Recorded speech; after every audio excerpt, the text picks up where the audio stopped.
Hello, and welcome to the Classicist podcast from the Hoover Institution. I'm Troy Senek, here with Victor Davis Hanson, the Martin and Ilya Anderson Senior Fellow at the Hoover Institution.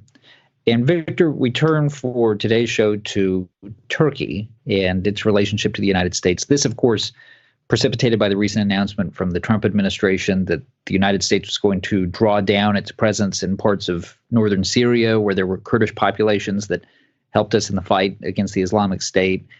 And the fear has been all along that in the absence of an American presence there, Turkey, which has longstanding tensions with the Kurds, partially because Kurdish separatism is perceived as a threat to Ankara, was going to pour in and overwhelm or even slaughter the Kurds.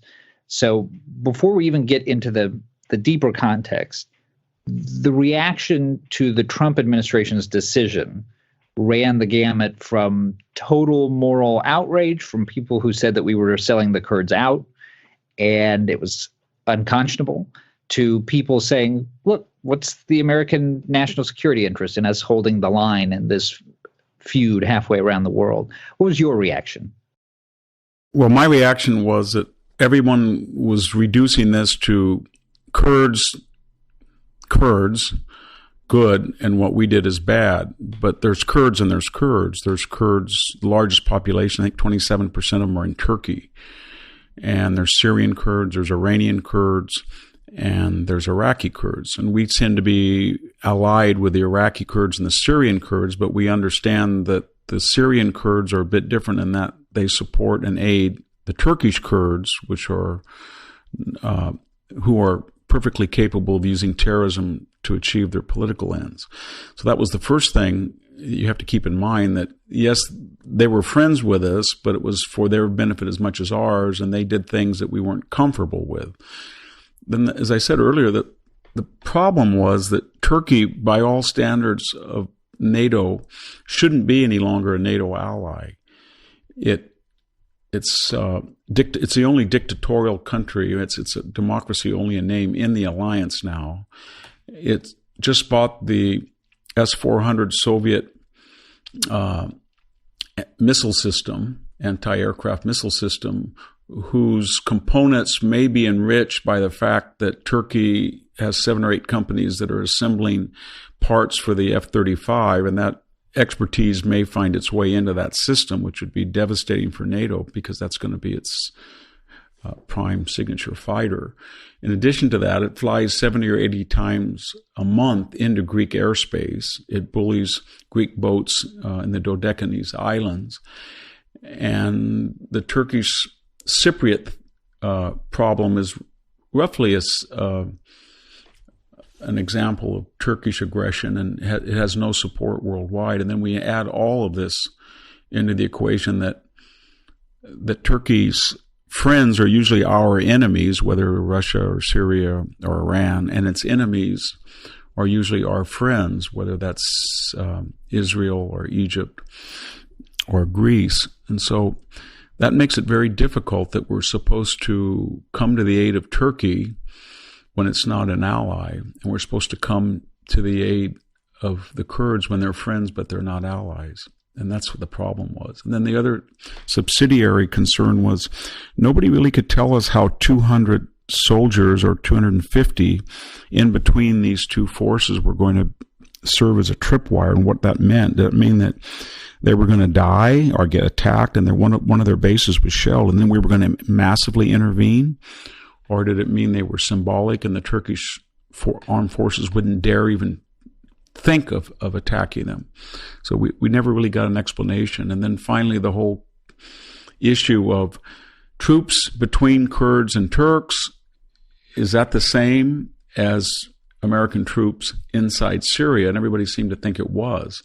So when Trump said, I'm taking those troops out between those two military forces, they said, oh, he's leaving Syria, but he actually didn't. We still have about 5,000 troops there guarding various oil fields and serving as deterrents in various places. So there's a lot of misinformation surrounding that decision. You've written a lot lately about how uneasy the U.S. alliance, such as it is, with Turkey is, not just because of the things that have happened in the past few months, but because of some deeper, sort of longer-running issues. And in a recent column, you wrote, "Not since the U.S. came to the aid of Joseph Stalin's USSR in World War II has America so disliked and so feared a valuable but utterly untenable ally." You mentioned a lot of the factors behind that in your last answer. One thing you didn't mention, which I hear very little about outside of your columns, Victor, is the role that nuclear weapons plays in this uneasy relationship. Explain that dynamic. That Insular Air Force Base, which is one of our biggest overseas Air Force base, has about 50 of these I guess they're called M60 or something, atomic bombs. They're kind of an obsolete bomb. They're one of the Cold War later manifestations of nuclear weapons whose kilotonnage can be adjusted. I think it can range from somewhere from 20 all the way up to 200 kilotons. If you have 50 of them, in theory, you might have 250 Hiroshimas or Nagasaki's, and they're stored in silos at this base. And that base, as we learned during the Cypriot crisis of 1974, was not tenable. We had to leave a lot of our installations there. And then during the so-called Turkish coup of a few years ago, 2016, the last year of the Obama administration, the power was cut off to that base. And then when you add into this bad equation that Erdogan has said in the past that arbitrarily removal of those weapons would force Turkey to go nuclear. In other words, it's, as I said in the column, it's trying to say that ownership of nuclear weapons or the possession of nuclear weapons on your own soil is tantamount to ownership. And so people have said to me, well, that's not true. In the middle of the night, we could send teams in there and just take out the cores and dismantle them. But I think that we report so regularly to our Turkish counterparts, they would know what was up. And the fact that these are sort of fossilized weapons and they're not new generation nuclear weapons, and nobody quite knows who the target of these weapons would be, lends the impression that they're there basically to reassure Turkey that it doesn't have to go nuclear, that a NATO ally has provided de facto nuclear deterrence for it, which might have been a good idea 20 years ago, but I don't think it's a very good idea when you have an Islamicist government that is basically an enemy of the United States in many ways. Well, to that point about having an Islamist government, it's probably worth rewinding the tape a little bit on the last century or so of Turkish history, going back to when the country was emerging from the ruins of the Ottoman Empire. Turkey under Erdogan, who's been president for 5 years and was prime minister for over a decade before that, is a country that's on a significantly different trajectory than it was on before. Can you guys give us a sense of who he is and how he's changed that equation? Well, he's an Islamicist, and while there was a democracy in name, it was the power behind most political leaders was a secularized military that had been trained by the United States and was very loyal to the United States, and had their role vis-a-vis the Mediterranean, rivalries with Israel or friendships with Israel or Greek relate was always adjudicated by military proconsuls. But Erdogan came along and he said, basically there's a veneer along the coast. It's a big veneer of Turkey's population from Istanbul all the way down to Anatolia, but that's not the real Turkish citizen. The real Turkish citizen is in the inland, the heartland, the rural small towns, farming communities of Anatolia, the Ankara population. And they are increasingly fundamentalist, and they are supportive of Sunni Islamic radicalism. And I'm going to channel that new fervor into a neo-Ottoman vision. And that neo-Ottoman vision says it can be very trivial, it can be existential. You can say, you know what, we're not going to have any more Armenian or Greek Orthodox churches open in our cities, and they've closed down a great number. Or we can say that we're going to turn Hagia Sophia back from a museum into a mosque, which they claim they're thinking about.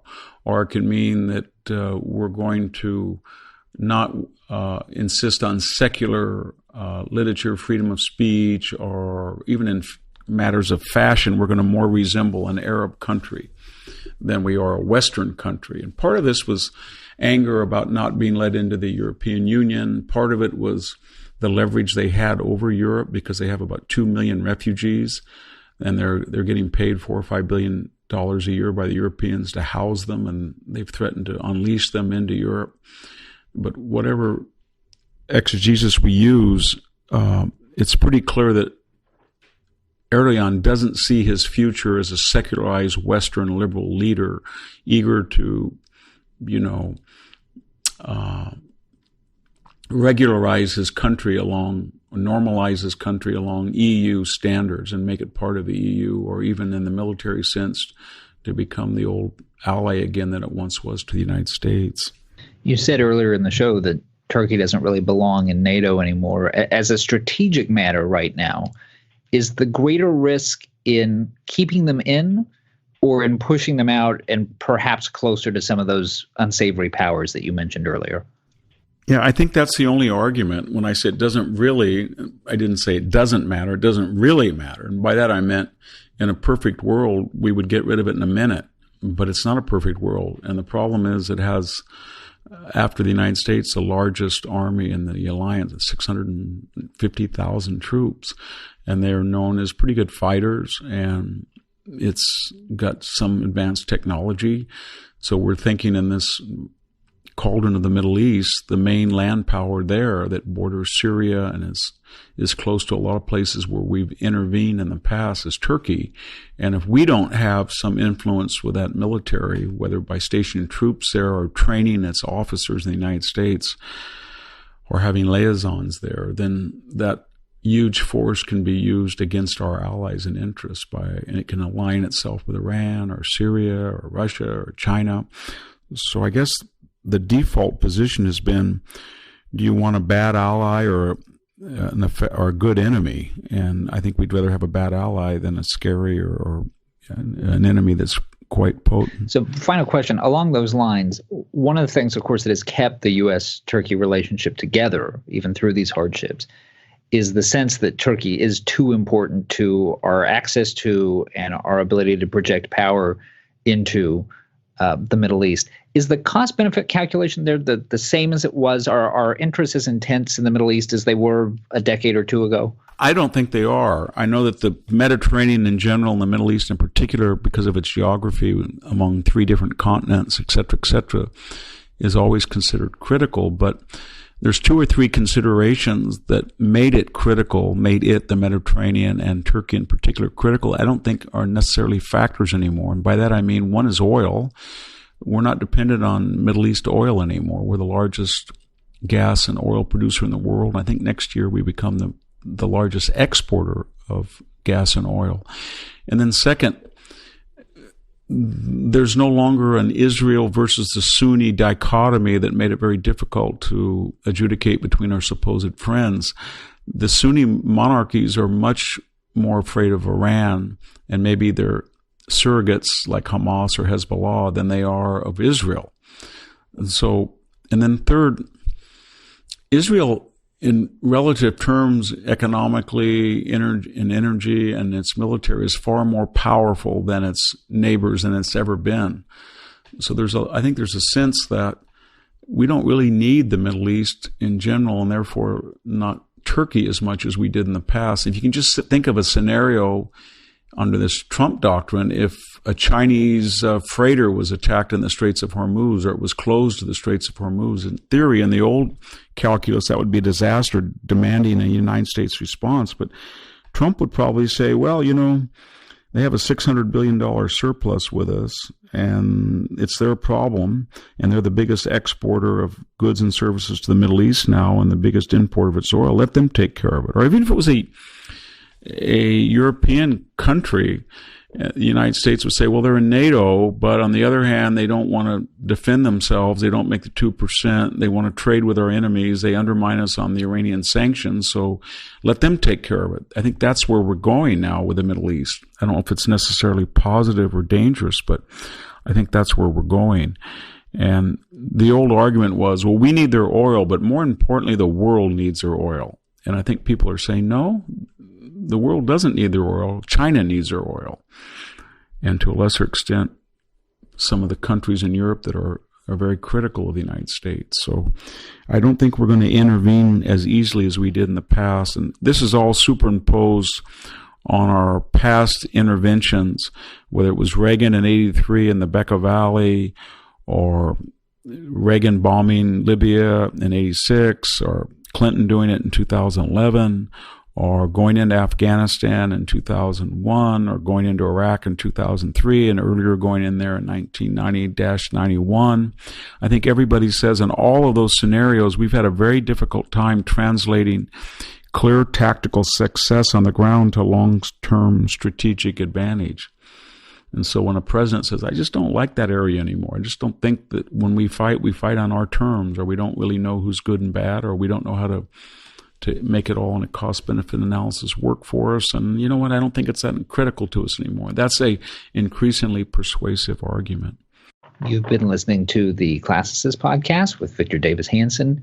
Remember, you can read all of Victor's work at victorhanson.com, and you can follow him on Twitter at VDHanson. And if you enjoy the show, please rate it on iTunes or wherever you get your podcasts. For Victor Davis Hanson, I'm Troy Senig. Thanks for listening. This podcast has been a production of the Hoover Institution. For more information about our work, please visit hoover.org.